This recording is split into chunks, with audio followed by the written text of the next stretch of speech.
यह सभी जीवित चीजों से अलग है। इंसान का खून दूसरे जानवरों के खून से बिल्कुल अलग होता है। एक एस्किमो, एक यूरोपीय, एक अफ्रीकी या दुनिया के किसी अन्य हिस्से के व्यक्ति का खून समान होता है।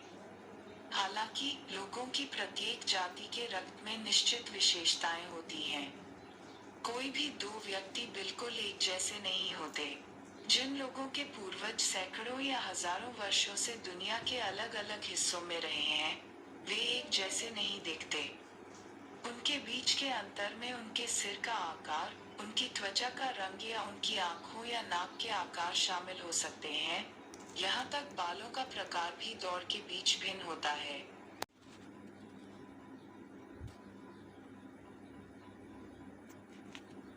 यह मार्ग लोगों के किस पहलू पर प्रकाश डालता है? बी. समानताएं, सी. अंतर समानताएं। 2. परिच्छेद के लिए उपयुक्त शीर्षक होगा। ए. मानव रक्त, सी. पुरुषों की दौड़, बी. एस्किमो, यूरोपीय और अफ्रीकी, डी. मानव विकास। 3. मार्ग का मुख्य विषय है। ए. मानव रक्त, 4. और मतभेद, बी. मनुष्य, सी. कुछ लोगों के पूर्वज, डी. मानव सिर का आकार। मार्ग के अनुसार दुनिया के विभिन्न हिस्सों में लोगों का खून। ख. एक समान, सी. मिश्रित, डी. समान। 5 के भागों के अनुसार मार्ग के लिए विभिन्न दुनिया के लोगों के बीच शारीरिक अंतर मौजूद है क्योंकि ए. रक्त, बी. संभावना, सी. आनुवंशिकता, डी. विकास। Directions 6 to 10। निम्नलिखित गद्यांश को ध्यानपूर्वक पढ़िए और नीचे दिए गए प्रश्नों के उत्तर दीजिए। निम्नलिखित को पढ़िए। पैसेज द्वितीय। 31 अगस्त 1573 की सुबह शाही मुगल सेना के 3000 घुड़सवार साबरमती के तट पर रुके। विद्रोही, वे बाद में थे, उफंती नदी के ठीक आगे लेटे हुए थे लेकिन सैनिक थक गए थे। उन्होंने 9 दिनों में 960 किलोमीटर कठिन इलाके की यात्रा की थी, लगभग लगातार सवारी करते हुए।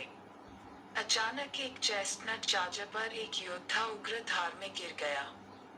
जैसे ही आदमी और घोड़ा विपरीत तट पर संघर्ष कर रहे थे, सेना में एक रोमांच दौड़ गया।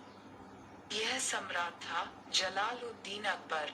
एक दहाड़ के साथ सैनिकों ने उसका पीछा किया और 2 दिनों के भीतर उन्होंने विद्रोह को इतनी अच्छी तरह से दबा दिया था कि गुजरात बना रहा। अगले 185 वर्षों के लिए मुगलों के हाथ। 6 विद्रोहियों ने डेरा डाला था। सी. गुजरात में, बी. साबरमती नदी के तट पर, डी. शाही मुगल दरबारों में। अभिव्यक्ति, सूजी हुई नदी का अर्थ है। ए. बाढ़ में एक नदी, सी. एक गहरी नदी। 7. बी. एक शांत और शांत नदी, डी. एक उथली नदी। 8. मुगल सैनिकों ने नदी पार नहीं की क्योंकि ए. वे कायर थे, बी. उन्होंने विद्रोहियों के साथ हाथ मिलाया था, डी. वे एक कठिन यात्रा के बाद थक गए थे। 9. राजा अकबर का अचानक आगमन, सी. सैनिकों को निराश, बी. सैनिकों से नाराज, एम. सैनिकों को उत्साहित किया। 10. विद्रोहियों पर हमला निकला, सी. कोई विशेष महत्व का नहीं, बी. एक शानदार सफलता, डी. एक साधारण मामला।